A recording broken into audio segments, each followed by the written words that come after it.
नमस्कार साथियों, आज हम बात करने वाले हैं टोक्यो रिवेंजर्स के सीजन 1 के एपिसोड नंबर 7 की, जिसका नाम होता है रिवाइव। पहला एपिसोड कंटिन्यू होते हुए अभी मोबियस टोमान को घेर लेते हैं। ताकेमिची ओसुनाई को देख यकीन नहीं कर पाता कि ये सेम वही पर्सन है जिससे वो मिलकर आया है। ओसुनाई अभी ताकेमिची की तरफ देखता है और उसको घूंसा मार देता है और कहता है कि वो उसे कैसे देख रहा है, उससे अपनी आंखें नीचे रखनी चाहिए। ओसुनाई अभी ताकेमिची को और मारना शुरू कर देता है। तभी पा उसका हाथ पकड़ लेता है और ताकेमिची से कहता है कि ये उसकी लड़ाई है। ताकेमिची को अभी चक्कर आने लगते हैं और वो बैठ जाता है। ताकेमिची अभी खड़ा होने की कोशिश करता है ताकि फाइट रुक सके, लेकिन माइकी उसे बैठने को ही कहता है और कहता है कि ये पा की फाइट अभी शुरू हो जाती है। पे इधर ताकेमिची से कहता है कि उसे पा पर भरोसा रखना चाहिए, पा अकेला ही सबको हरा सकता है। पा को फर्क नहीं पड़ता कि उसके सामने कौन है, वो बस लड़ने लग जाता है और पा ओसुनाई से कभी नहीं हार सकता। ताकेमिची मन में कहता है कि अभी ये प्रॉब्लम नहीं है, प्रॉब्लम ये है कि जब ये फाइट खत्म होगी तब ड्राकेन मरने वाला होगा। अभी ओसुनाई पा को घूंसे मारना शुरू कर देता है। ओसुनाई के घूंसे पा को ऐसे लगते हैं जैसे ये किसी बॉक्सर के हाथ हो। पे और ताकेमिची देखते हैं और उन्हें यकीन नहीं होता कि पा की हालत खराब हो रही है और वो अभी अनकॉन्शियस होने लगता है। ताकेमिची माइकी से कहता है कि उसे पा को रोकना चाहिए, पा की हालत खराब है, ऐसे तो वो मर जाएगा। इस पर माइकी कहता है लेकिन पा ने तो अभी तक हार ही नहीं मानी। पा अभी गिरने की हालत में होता है। तभी माइकी उसे पकड़ लेता है। पा कहता है कि वो वर्थलेस है। इस पर माइकी कहता है लेकिन पा ने तो अभी तक हार ही नहीं मानी।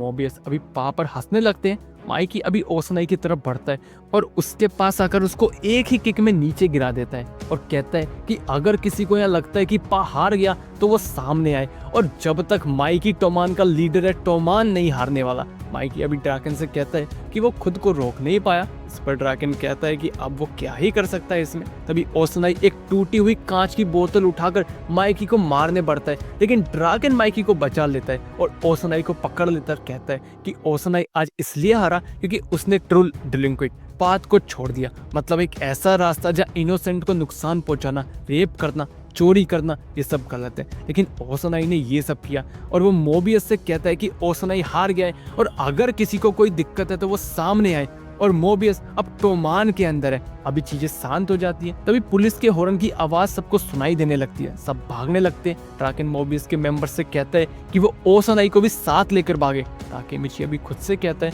कि जैसा ओसुनाई ने बताया था चीजें तो उससे उल्टी ही चल रही है, मतलब ये तो नहीं कि अभी कुछ और भी बाकी है। सब भाग ही रहे होते हैं। तभी पा खड़ा होता है और ओसुनाई में चाकू घुसा देता है। ये देख ड्रैकन पा को धक्का दे देता है। माइकी पा को भागने को कहता है, लेकिन पा कहता है कि वो खुद को पुलिस के हवाले कर देगा और पे को 3rd डिवीजन का लीडर बनने को कहता है। ड्रैकन अभी पे और माइकी को पकड़ वहां से भाग जाता है। ताकेमिची भी भागता है और अभी रास्ते में भागते भागते ताकेमिची बेहोश हो जाता है। ताकेमिची को अभी एक दिन बाद होश आता है और वो खुद को हॉस्पिटल में पाता है और उठते ही वो एमा के दबाने लगता है। ताकेमिची कहता है कि उसका ऐसा कोई इंटेंशन नहीं था, ये गलती से हो गया, पर वो हॉस्पिटल में कैसे आ गया। तभी एमा रोने लगती है और वो कहती है कि उसे ड्रैकन ने कॉल किया कि ताकेमिची को हॉस्पिटल में वो ले आए, और उसके बाद ड्रैकन और माइकी की लड़ाई हो गई। वो एक दूसरे को ब्लेम कर रहे हैं कि पा उनकी वजह से पकड़ा गया। ताकेमिची खुद से कहता है कि मतलब कॉन्फ्लिक्ट शुरू हो चुका है। एमा अभी ताकेमिची की जांघों पर अपना सर रखकर रोने लगती है। तभी वहाँ हीना आती है और वो देख लेती है ये सब और समझती है कि एमा गुलुक गुलुक कर रही है। ताकेमिची अभी अपने घर आता है और वो एक पजल कंप्लीट करता है। तभी उसके दोस्त भी वहाँ आते हैं और देखते हैं कि ताकेमिची ने एक पजल तैयार किया है। ताकेमिची कहता है कि हाँ, उसे 3 दिन लग गए, वो बोर हो रहा था तो क्या करता। आकोन अभी बताता है कि टोमान 2 हिस्सों में बढ़ चुका है। ताकेमिची समझता है कि उसे पता था यही होने वाला है। तभी सभी हंसने लगते हैं और कहते हैं कि ड्रैकन और माइकी तो हमेशा ही लड़ते रहते हैं, ये तो नॉर्मल है। तभी वह ड्रैकन आ जाता है और एक वाटरमेलन लेकर आता है और कहता है कि चलो सब खाते हैं। ड्रैकन अभी कहता है कि पा 1 साल के लिए जेल में है और अच्छा हुआ कि ओसुनाई बच गया। ताकेमिची अभी ड्रैकन से माइकी के बारे में पूछता है, इस पर ड्रैकन गुस्से में ताकेमिची की पजल तोड़ देता है। इस पर ताकेमिची चिल्लाता है कि ये 3 दिन की मेहनत थी।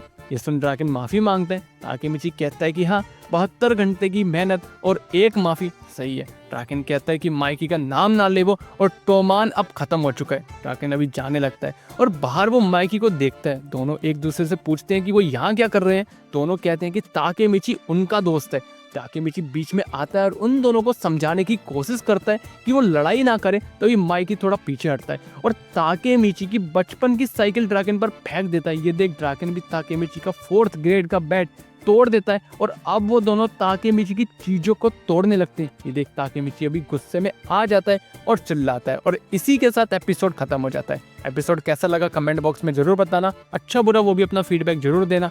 एफर्ट्स अच्छे लगे तो लाइक सब्सक्राइब शेयर जरूर करना और मिलते हैं नेक्स्ट वीडियो में, तब तक के लिए धन्यवाद।